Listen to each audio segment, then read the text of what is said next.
Hi guys, welcome to another episode of Military Spouse to Millionaire. I am still absolutely obsessed and very much loving my new microphone that lets me podcast out in the wild. For those of you who are watching this, I am in my backyard now downstairs, and this is hands down my favorite time of day. It's about 5 p.m. as I'm recording this.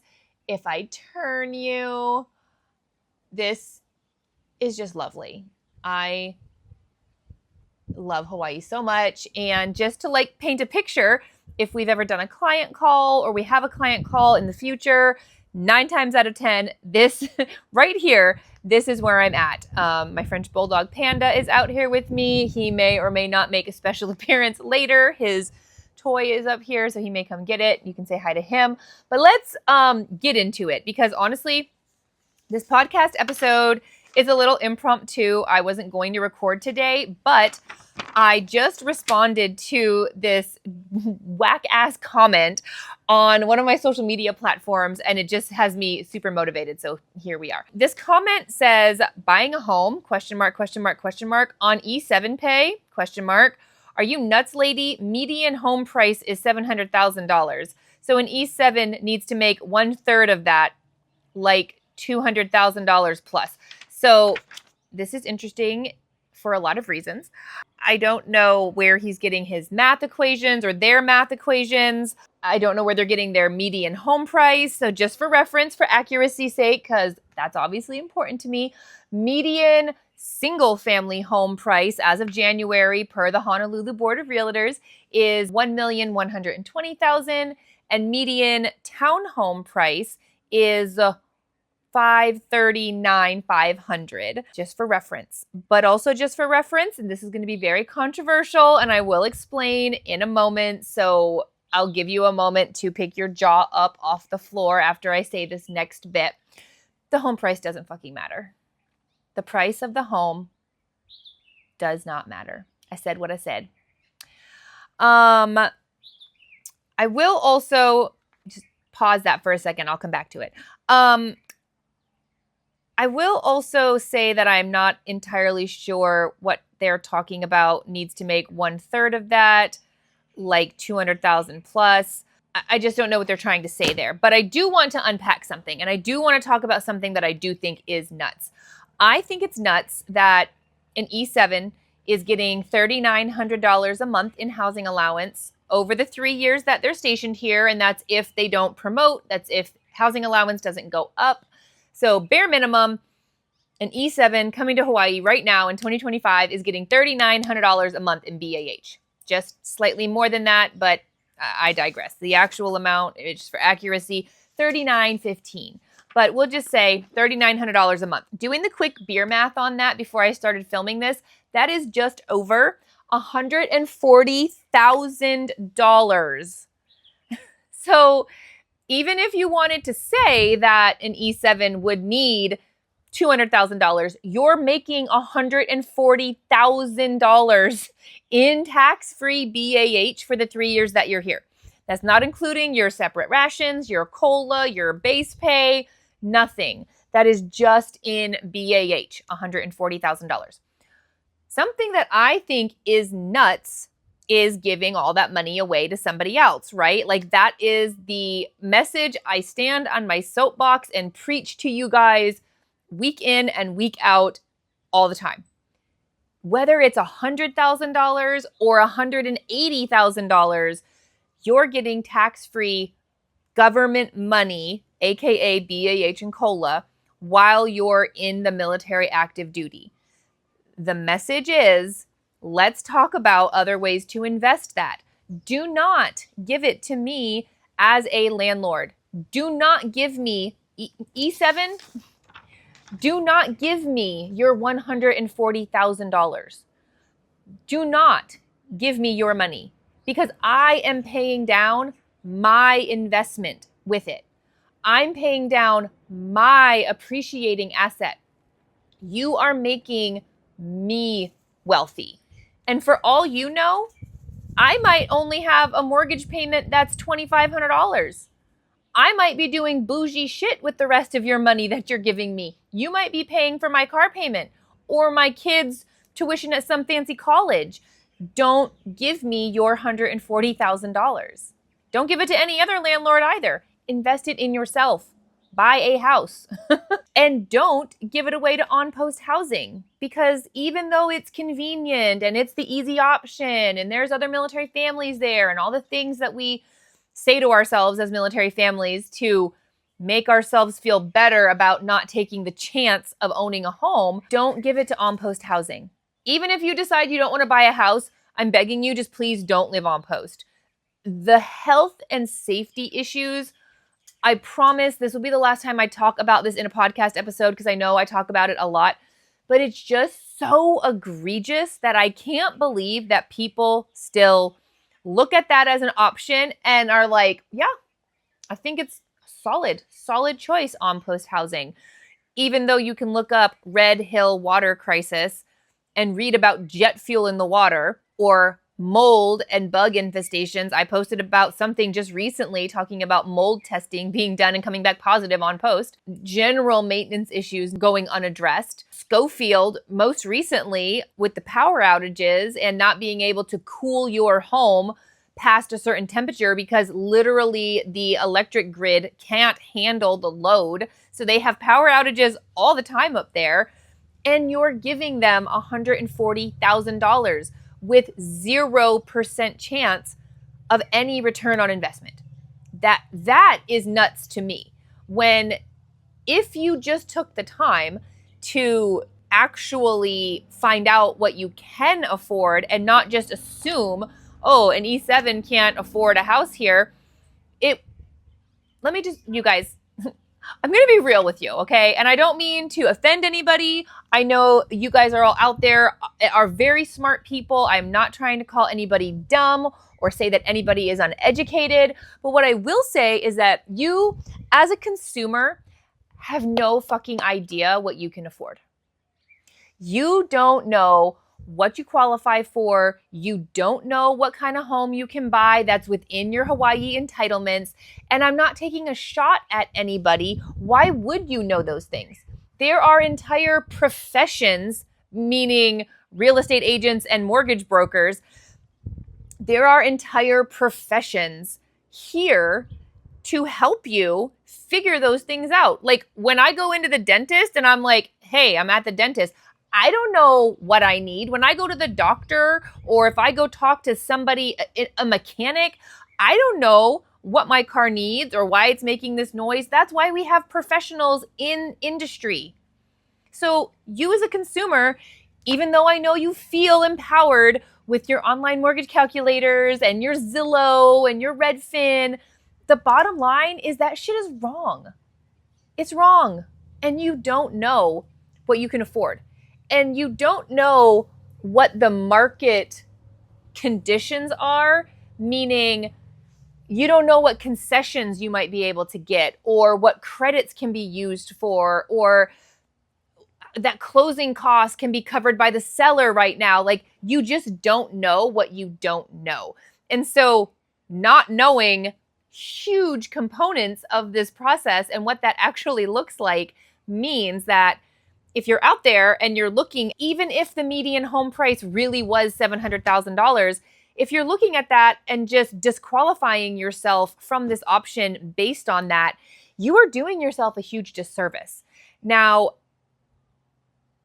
let me circle back to my previous statement of home prices not mattering. The reason this episode is titled Not Your Grandma's Real Estate Market is because I want to touch on quickly the idea, the dream of home ownership and how that has changed over the years. And I was talking to a client about this the other day, and it was really like an aha moment for her because she was like, well, when I was growing up and my parents bought a house, they, saved and saved and saved for years and years and years. And it was somewhere that like we lived our whole lives and, whatever.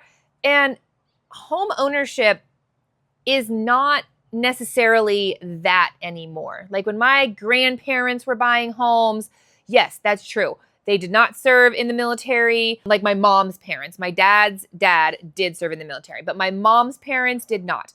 And they saved and saved and saved and saved and saved, and they bought themselves a little starter home. and they popped out, a few kids until they outgrew that house, and then they sold it, and then they bought like their next house. But they owned that house for like 20 years before they sold it. The average American nowadays, not even military person, but the average American owns a house for between 5 and 7 years. Which means even if you're not in the military, you're not likely to own a house for a decade or multiple decades like our grandparents or great-grandparents were. And we're military. Like, people who are tuning into this, obviously Military Spouse to Millionaire, I exclusively work with military families. We don't have to save and save and save because we have the VA loan, which is a benefit that we earn as military families and should be used just like any of our other military entitlements, to sort of give us that cheat code for purchasing a home and being able to invest our tax-free BAH into an investment of our own. So the idea of like scrimping and saving and coming up with that 20% down payment is sort of an outdated model. And so is the idea that owning a home equates to permanence is no longer valid. And that's because real estate investing has become far more high profile, trendy. More people are doing it. It's on our radar, like, oh. And that means that it's not a long-term thing. People say to me all the time, I don't want to buy a house in Hawaii because I'm not staying there forever. Okay, that has nothing to do with the conversation. That is not, in my opinion, a part of the equation. We're not buying the forever home right now. We're buying the stepping stone. We're buying in a good market. We're buying to invest that BAH in something that's ours versus something that's someone else's. The assignment, the goal right now is not the forever home. It is not where you're putting down roots. It is not a sign of permanence. It is just a sign of, damn, we get on average 5% appreciation year over year for the last 38 years. I want some of that action. I want to spend my housing allowance on something that's going to gain value like that for me instead of for someone else. So the reason that the home price doesn't matter is because you're not paying that sucker off ever. You are not paying off the $1.1 million single family home. You're not paying off the $540,000 townhouse. You're not paying it off. You're paying for it for 2 to 5 years. However long you're stationed on this island, you're paying for it while it gains value. So it doesn't matter that it's $500,000, which I know is crazy to say. It's crazy to say something that's $500,000 that the price doesn't matter. It doesn't matter. What matters is it within your entitlements? Is it within your BAH and COLA? That's what I care about. And I want everybody out there to understand that fundamentally, that is my goal every day with every client. And I hope that people hear this message, because maybe I can stop saying it on all of my phone calls because it is a priority for everyone. Every single person I talk to is like, hey, I want to stay within BAH. I don't think I can buy a house. I don't think I can do it. And then 10 times out of 10, I normally prove them wrong. There are exceptions to every rule, obviously, but I'm just saying normally you can afford to buy a house within your BAH. And that is always my goal. It is always my goal to not max you out. I don't want anyone out there eating ramen noodles in their really nice house. That is not the goal. The goal is to not touch your base pay. The goal is to use tax-free government money that you would be spending regardless, because you have to live somewhere. So you're spending your BAH on something. Let's just spend it on something that's going to net you some sort of benefit in the long run versus no benefit at all, and operate within that. So when I talk to people, like if I was talking to this E7 And I was like, okay, E7, you can afford $3,900. Let me run upstairs and talk to my mortgage broker husband. And he can tell me, hey, for the market right now, they should shop around $580,000, which means, per the statistics, they can afford at least an above median townhouse or condo for within their BAH. But you don't know that as a consumer because you don't know what you don't know. That's all I'm trying to say with this episode is don't assume that you know what you can afford because you don't. And don't assume that you're going to talk to me as an agent and I'm going to tell you that you should spend every last red cent you have to buy a house. That is not my goal, you guys. My goal is to find out what your housing allowance is, what that equates to for a purchase price, and then show you options within that amount.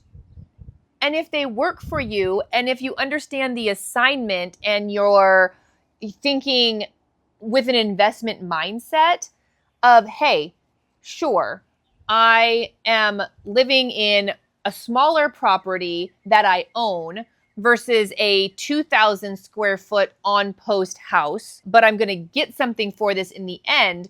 If you can have that investment mindset of short-term sacrifice, long-term gain, and it can be within your housing allowance, you're the people that I'm trying to reach. You're the people that I'm talking to because you understand the assignment. You understand that this is not the forever home.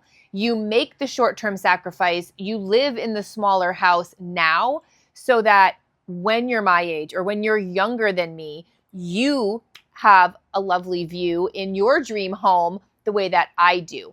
Clayton and I, for the last 15 years, buying and selling homes, you guys, we each have lived in and bought homes that we don't even like because it was the right financial investment. It was the right money move.